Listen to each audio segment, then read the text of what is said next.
Katika kipindi kilichopita tumeelezea madhara ya Rikasusi endapo utaitumia kwa wingi, na tukabainisha ya kwamba endapo utatumia Rikasusi kwa wingi inaweza kusababishia tatizo la kisukari cha kupanda, presha ya kupanda, unene kupita kiasi, hasira nyingi na msongo wa mawazo uliopitiliza, na vilevile kukuletea hali ya kinga za mwili kushuka. Siku ya leo naomba tujadili kwa pamoja, endapo utatumia Rikasusi kwa wingi ni namna gani inaweza ikaathiri mfumo wako wa mmeng'enyo wa chakula.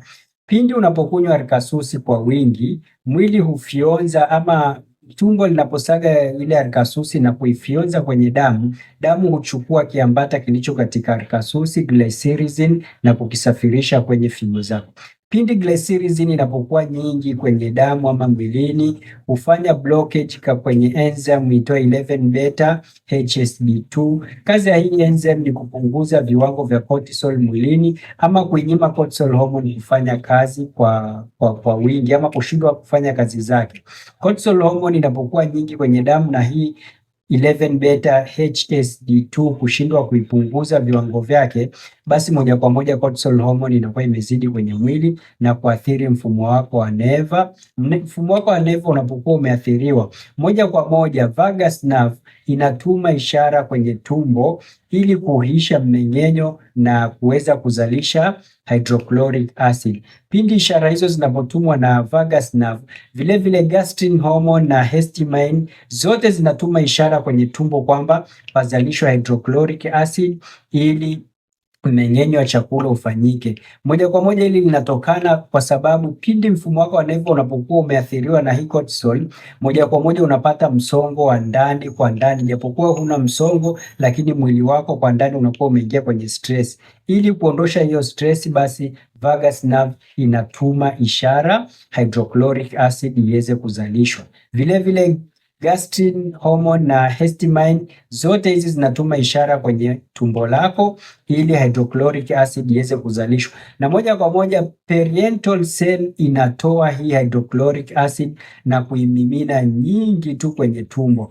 Na pindi tumbo lako linapokuwa limezidiwa na hydrochloric acid, moja kwa moja unaingia kwenye changamoto za kiafya.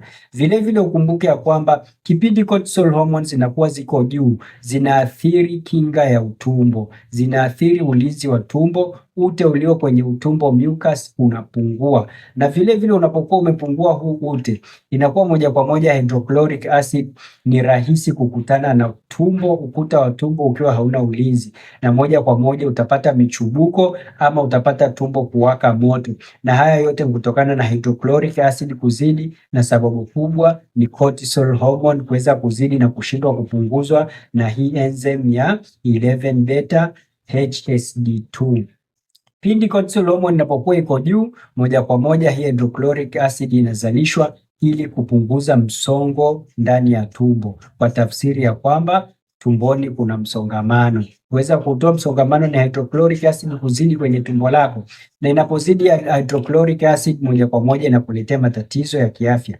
Moja ya matatizo hayo ni tumbo kuwaka moto, kwa sababu hydrochloric acid inauchoma utumbo wako. Kingine ni kuweza kupata hali ya kiungulia, kupata hali ya acid reflux, kukosa hamu ya kula chakula, kuhisi kichefuchefu na tumbo kuuma ama kuhisi kama umevimbiwa, tumbo la juu kuwa na hali ya kuuma.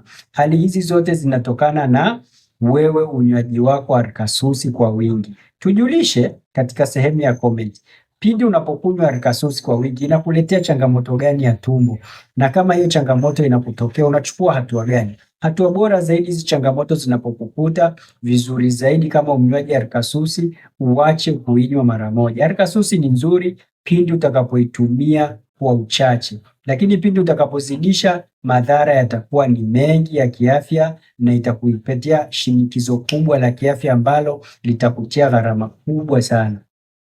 Tunasema Rikasusi ni nzuri pindi utakapoitumia kwa uchache na kwa muda mfupi, lakini kuinywa kila siku, kuinywa kwa wingi kwa muda mrefu itakuletea matatizo ya kiafya, ikiwa ni hili tulivyoorodhesha hapa. Subira Tiba Asilia tunapatikana Dar es Salaam, Kariakoo, mtaa wa Ndovu na Jangwani. Tunakujali sana.